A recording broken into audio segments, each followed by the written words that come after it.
বাংলাদেশে তাবিজের যে অবস্থা, আমি তাবিজের পুরো মাসালা ডিটেল আলোচনা করছি না, আমি শুধু একটা ধারণা দিচ্ছি, সিরেফ একটা ধারণা, কথা গুলিয়ে ফেলবেন। আমি তাবিজের মাসালা নিয়ে পুরো ডিটেল আলোচনা করছি না, এটা অন্য কোনো জমায় যদি সুযোগ থাকে একেবারে পয়েন্ট বাই পয়েন্ট ধরে ধরে সব দলিল প্রমাণ দিয়ে লম্বা আলোচনায় যাব। যদি কোরআনের কোন আয়াত লেখে তাবিজের কি হুকুম, নবীর কোনো দোয়া লেখে তাবিজের কি হুকুম, আর যদি ওই 1 2 3 বিভিন্ন সংখ্যা লেখে এর কি হুকুম, এটা ভিন্ন আলাপ, আমি ওদিকে যাচ্ছি না। আমি এই পয়েন্টটা শুধু ধরিয়ে দিচ্ছি, বাংলাদেশের অধিকাংশ তাবিজের মধ্যে শিরিক আছে। কিভাবে? আমার নিজের জীবনে যেই কয়েকটা তাবিজ আমি খুলে দেখেছি অথবা কেউ আমাকে দেখিয়েছে, এর বেশিরভাগগুলোর মধ্যে আমি ডাইরেক্ট শিরিক পেয়েছি। কেমন? কোনোটায় ডাইরেক্ট নাম লেখা আছে, শয়তানের বিভিন্ন নাম, মানে শয়তানরা ডাকছে। কোনোটায় ফেরাউন, হামান, কারুন, এই নামগুলো পেয়েছি। ফেরাউন, হামান, কারুন, একেবারে তাবিজে স্পষ্ট লেখা। অনেকগুলো তাবিজ পেয়েছি এখানে মূর্তির মতো, মানে পুতুলের মতো ছবি আঁকা, মানে কি যেন একটা এঁকেছে, এটা আমরা নাম গন্ধ কিছু বুঝতে পারছি না, একটা মূর্তির মতো আঁকা, একটু চুল টুল দেওয়া, কান দেওয়া, বাচ্চারা যেভাবে ছবি আঁকে আর কি, এটা দেওয়া, আর পাশে কিছু কথা লেখা। এটা যে কোন ভাষা বা অর্থ কি তা মাথায় ধরে না, বাকি এটা নিশ্চিত যে এর মধ্যে কোনো একটা কুফুরের আশ্রয় নেওয়া হয়েছে।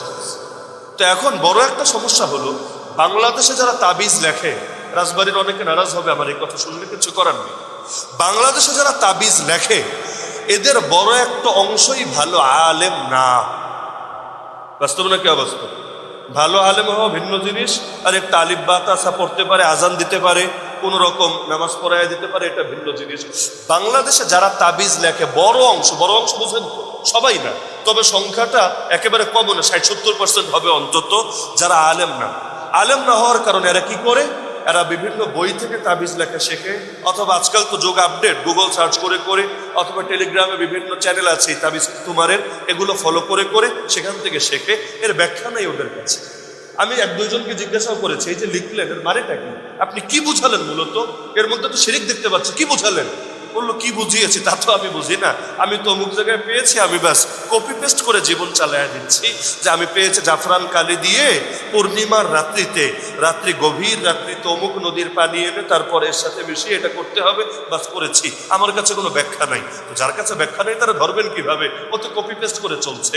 তো এরকম যদি তাবিজ লেখনেওয়ালাদের অবস্থা হয়, তাহলে তার কাছে যাওয়াটাই তো ইমান হুমকির মুখে ফেলার আলামত হয়। হ্যাঁ, বলবেন তাহলে সমাধান কি? আমাদের তো সমস্যা হয় একটা বাস্তব। কারো বাচ্চা রাতে ঘুমায় না, কান্নাকাটি করে, কারো দেখা যায় বাচ্চার শরীর হঠাৎ ভাঙতে শুরু করেছে, কারো জামাই বউর মধ্যে ঝামেলা দেখা দিয়েছে, কাউকে হলো অনেকে ক্ষতি করার জন্য জাদু করেছে, বিভিন্ন ঝামেলা হতে পারে, আমি অস্বীকার করছি না। এগুলো যে ঝামেলা হতে পারে এগুলো তো হাদিসের মধ্যেই আছে, কোরআনের বিভিন্ন আয়াত থেকেও বুঝে আসে। এগুলো সমাধান আল্লাহ তো এমনি দোয়া শেখায় নাই, অমিন শাররি হাসিদিন ইযা হাসাদ, তার মানে হিংসুকের হিংসা মানুষের ক্ষতির কারণ হয়, তো বাঁচা তো দরকার। সমাধান কি? সমাধান মৌলিকভাবে তাবিজ না, সমাধান মৌলিকভাবে তাবিজ না। কারণ এই সমস্যাগুলো নবীর জামানায় ছিল নাকি ছিল না? ওই জামানায় হিংসা করতো কিনা, জাদু করতো কিনা, ওই জামানায় জিন এসে অনেকটা ধরতো কিনা, তাহলে ওই জামানায় সমাধান হতো কিভাবে? ইসলামের মূল সমাধান হলো রুকিয়া, বাংলায় বলে ঝাড়ফুঁক। ইসলামের মূল সমাধান কি? আরবিতে বলে রুকিয়া, রুকাইয়া বললেন না, রুকাইয়া আমার বেডিগো না, বেটা না, রুকিয়া। আর বাংলায় অনুবাদ হলো ঝাড়ফুঁক। কোন ঝাড়ফুঁক? আল্লাহ নবীজির জীবনী পড়লে দেখবেন, আল্লাহ নবীজি কোরআনের বিভিন্ন আয়াত পড়ে অথবা বিভিন্ন দোয়া পড়ে ঝাড়ফুঁক করে দিতেন, সঙ্গে সঙ্গে সমাধান হতো। এমনকি অনেক সময় এমনও হতো যে আল্লাহ নবী নিজের হাত বুলিয়ে ব্যাস একটা বাক্য বলে দিতেন, কেচ্ছা খতম। যেমন এক জিনে ধরা রোগীকে নবীর কাছে আনা হলো, আল্লাহ নবী তার বুকের মধ্যে নিজের হাতটা রাখলেন, হাত রেখে বললেন, উখরুজ আদুওয়াল্লাহ ফাইন্নী আনা রাসূলুল্লাহ, আল্লাহর দুশমন শরীর ছেড়ে বের হয়ে যা, আমি আল্লাহর রাসূল তোকে বলছি, বের হয়ে যা। ব্যাস বলতে দেরি, সঙ্গে সঙ্গে সুস্থ হতে দেরি। ইসলামের মূল তরিকা কি? ঝাড়ফুঁক, মাথায় রাখবেন। ইসলামের মূল তরিকা কি? ঝাড়ফুঁক। সকালে কি কি আমল করলে সন্ধ্যা পর্যন্ত কোনো ক্ষতি হবে না, সন্ধ্যায় কি কি আমল করলে সকাল পর্যন্ত কোনো ক্ষতি হবে না, এগুলো হাদিসের দ্বারাই সাব্যস্ত এবং দোয়ার এই বইগুলো বাজারে পাওয়া যায়। আমার নিজেরও লেখা আছে, বহুত জনের আছে। যে কোনো একটা সংগ্রহ করে বা আপনি বিভিন্ন অ্যাপও পাবেন, গুগলে সার্চ করলেও পাবেন। আল্লাহ নবীর সহি হাদিসে বর্ণিত, উল্টাপাল্টা না, সহি হাদিসে বর্ণিত যে দোয়াগুলো আছে, আজকারুস সাবাহি ওয়াল মাসা, সকাল এবং সন্ধ্যার জিকির এবং দোয়া, আমরা আমাদের মাদ্রাসায় সব ছাত্রদের বাধ্যতামূলকভাবে পড়াই। এগুলো যদি আপনি সকাল সন্ধ্যা পড়েন, ঘুমের আগে পড়েন, নিয়মিত পাঠ করেন, কিছু আছে ফরজ নামাজের পরে, ইনশাআল্লাহ কেউ কোনো ক্ষতি করতে পারবে না। তাও যদি করেও সেগুলোর সমাধানও কোরআন দ্বারাই হবে, সেগুলোর সমাধানও হাদিস দ্বারাই হবে। কোরআনের বহু আয়াতে আল্লাহ তাআলা এই পাওয়ার রেখেছেন, বড় বড় সমস্যাকে অনায়াসে সমাধান করতে পারে। অনেকগুলো আপনারা পারেন, যেমন আয়াতুল কুরসি পারেন না, শেষ তিন কুল হু আল্লাহু আহাদ, কুল আউযু বিরাব্বিল ফালাক, কুল আউযু বিরাব্বিন নাস পারেন না? আর কিছু পারেন বা না পারেন, এগুলো নিজে পড়বেন, নিজের বাচ্চারে পড়ে প্রয়োজনে ফু দিয়ে দিবেন, ব্যাস। এগুলো হলো ইসলামের মূল সমাধান, ওই তাবিজ তুমার না। আজকাল গণহারে লোকে তাবিজ বাঁধে, এই বাচ্চাদের দেখলেই দেখা যায় হাতে একটা দাগা বেঁধে রেখেছে, কোমরে একটা বেঁধে রেখেছে। কি সমস্যা? এই সমস্যা। আচ্ছা, এই সমস্যার সমাধান তো হাদিসে আছে, তুমি নিলে না কেন? বলবে এক একজনের এক এক কথা। কেউ এটাও বলে আমি পড়তে পারি না, তো বাচ্চারে ফু দিব কিভাবে? তুমি যদি পড়তে না পারো, অন্তত অডিও চালু করো, বাসায় ইউটিউব থেকে তুমি অডিও শোনাও। অডিও শোনালেও ফায়দা এক পর্যায়ে না হলেও মোটামুটি ফায়দা হয়, এর পর্যাপ্ত অভিজ্ঞতা আমাদের আছে। তো অন্তত যে কোনোভাবে শোনাও, কিন্তু এই আয়াতের উপর একিন নাই, হাদিসের উপর একিন নাই। একিন হলো কি লিখেছে না লিখেছে অস্পষ্ট জিনিসের উপর। অথচ যদি শিরকি কিছু লিখে থাকে, যেই কবিরাজের কাছে গেলেন, ও যদি শিরকি লেখা লেখে, কুফরি লেখা লেখে, ওর ইমানও শেষ, আপনার ইমানও হুমকি। তাহলে এগুলো বন্ধ কর। এই তাবিজ ব্যবসা ভাই বড় কঠিন ব্যবসা। আমি ওই যে শুরুতে বলেছি না যে অনেকে রাগ করবে, কারণ এটা ব্যবসায় হাত দিলে মানুষ সইতে পারবে।